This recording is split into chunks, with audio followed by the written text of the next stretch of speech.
When there is a new administration, how aggressive will you be in pushing that they own testing? Use the Defense Production Act, start ramping up the reagents that we need for this FDA-approved home test, because even if you can afford the $50 for the machine and whatever the reagents and the other chemicals will cost, and a lot of people won't be able to unless it's financed by the federal government, we're going to have a shortage on the manufacturing side. You need more tests, different kinds of tests, and you know it. How aggressive will you be in making that a priority after what you've learned over these past months? Well, I have been for a long time now very, very much pushing the idea that you need to test people who are in the asymptomatic group. You need to, I've used the word, it was months ago, Chris, to flood the system with testing so you can get a feel for the penetrance of this community spread, which is asymptomatic spread. I've been in that corner for a long time, and I'm not going to change. But how big a difference will it make if the federal government starts subsidizing the tests, creating different types of tests for different kinds of situations, and using the production aspects of their capabilities to get more of these materials out there for people? Because this 150 million test buy sounds impressive only to the uninitiated. That's a drop in the bucket. It would last a week for a couple of communities in trouble. Chris, you know what I'd like to see, and I would push for this very, very hard, in addition to the standard, highly specific, highly sensitive test that you do if you want to know that this person is infected, you want to do identification, isolation, contact tracing. That's good. I like that. But the thing I would be pushing for is something that's a home test, that's point of care, that you can do yourself. Yes. Because if you can do that, you can get a situation where someone would know whether they're infected or whether the family they're bringing over for dinner is infected. Isn't that what the FDA just approved? Point of care. Right, exactly. But you need to have a lot of that. That's something that's just the first step. You want to be able to do it, it requires a prescription. I'd like to see one where you don't even require a prescription. How do you do that? That's what we need. Sensitive.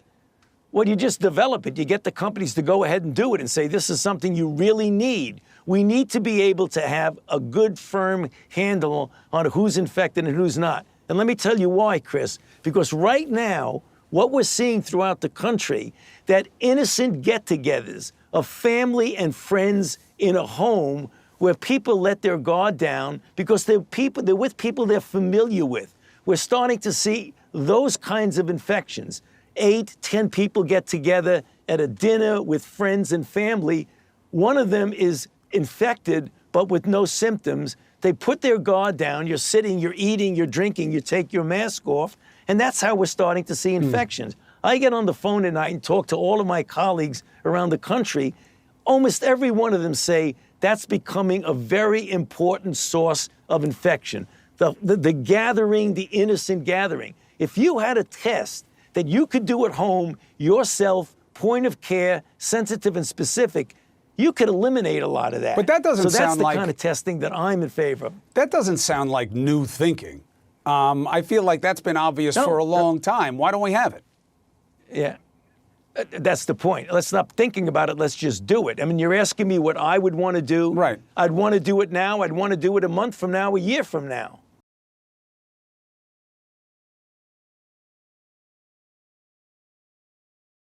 When do you expect the first person will be vaccinated? Well, our plan is to be able to ship vaccines to the immunization sites within 24 hours from the approval. So I would expect maybe on day 2 after approval, on the 11th or on the 12th of December, hopefully the first people will be immunized across the United States, across all states, in all the areas where the state departments of health will have told us where to deliver the vaccine. And you've said you plan to vaccinate 20 million people in the month of December in the United States and up to another 30 million per month after that. How many Americans need to be vaccinated for life to be able to return to normal, and when might that happen? So normally, with the level of efficacy we have, 95%, 70% or so of the population being immunized would allow for true herd immunity to take place. That is likely to happen somewhere in the month of May or something like that based on our plans. I really hope and look forward to seeing that the level of negative perception of the vaccine decreases and people's acceptance increase. That's going to be critical to help us. Most people need to be immunized before we can go back to a normal life. I want to get to that in a second, but before we talk about the need for the public to understand that this is safe, these vaccines have moved significantly more quickly than other modern vaccines, development and approval. It's a process that usually takes years. It's going to be accomplished in just 10 months. How confident are you that there will not be any significant adverse side effects with these vaccines? What kind of reassurance can you provide? Yes, so the way we have accelerated was to first capitalize on at least 10 years of research around what's called platform technologies, which is almost like a cassette player in which you can fit different cassettes for different musics. The different cassettes would be different vaccines. In this case, the COVID-19 vaccine. So all the upstream part of the discovery that usually takes 5-6 years have been done in 2 months, literally. Then we run much, much larger clinical trials than required by the FDA for an approval. So our level of understanding on a broad population basis of the short-term safety of the vaccines is actually very good, better than what we usually have. What we are lacking is the long-term safety, just because it's a fact. We can't follow up for too long on these vaccines while 1,000 to 2,000 people die every day. That's the risk we know. Now, very importantly, 2 things. One, the FDA has shown that for hundreds of thousands of individuals that have participated to clinical trials for vaccine over the last 40 years, 90 to 95% of all serious adverse events happen within 40 days from completing immunization. That's the reason the FDA said we need 60 days after completing immunization of safety observation before you can file. We know that for the vaccines that are being filed, the Pfizer and the Moderna vaccine, there are no significant serious adverse events in that period of time. After, when we start to immunize the population, the CDC and the FDA are setting up very, very thorough and active pharmacovigilance surveillance system to assess and document the safety of the vaccine. My expectation, this vaccine will be as safe as all the other vaccines that are being used in the population. And I would really urge people to listen to the experts, look at the data, keep their mind open, and hopefully accept to be immunized.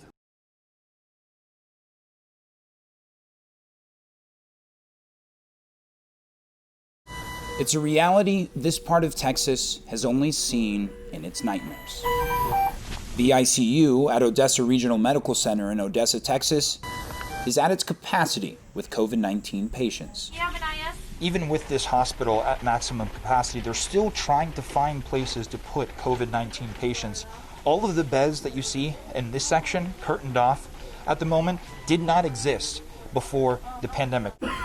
Now, it's filled to its absolute capacity, while patients here literally are fighting for their lives. We lost about 10 patients last week, and one of them had been on a ventilator for about a month.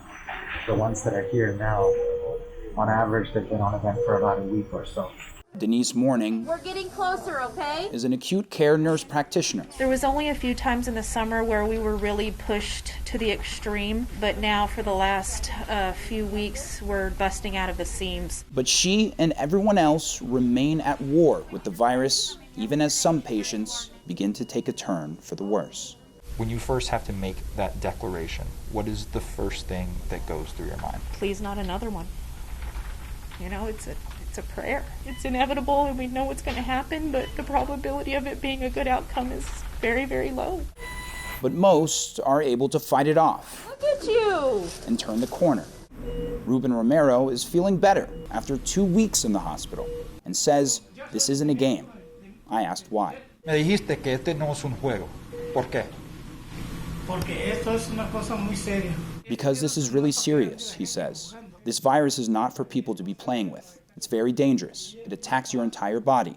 I'm living it, he says. And it's become life for so many in this part of the state. Hospital officials in Odessa say anywhere from 35 to 40% of the people getting tested are testing positive for COVID-19.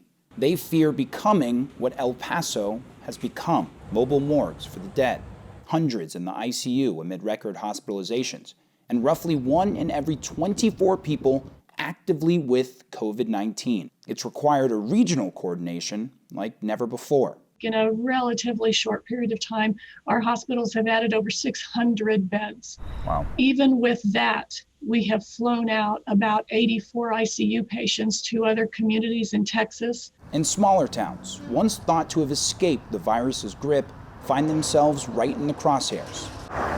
Towns like La Mesa, Texas, near Odessa. Shelley Barron was hospitalized twice with COVID-19, a diagnosis she's hearing more and more in her community. The scary word is positive. I'm positive. I tested positive. We've got 2 more right now. We experienced a death in our church yesterday. This stuff is real. It's scary. Medical Arts Hospital, where she was mostly treated, now has an entire wing dedicated to COVID-19 patients, transformations that have become shared experiences. We're actually sending home patients on home oxygen to recover at home. That's not something we would normally do, but there is no space. All for a months-long fight with no clear signs of an end. People aren't taking the precautions that they need. Yes, we're frontline here in the hospital, but the real frontline is on the streets, in the grocery stores. Wash your hands, wear your mask, stay away. I promise that the little bit of time and the little bit of effort it takes outside of here is worth it, because once you're here, wearing a mask is better than having a tube down your throat. I promise.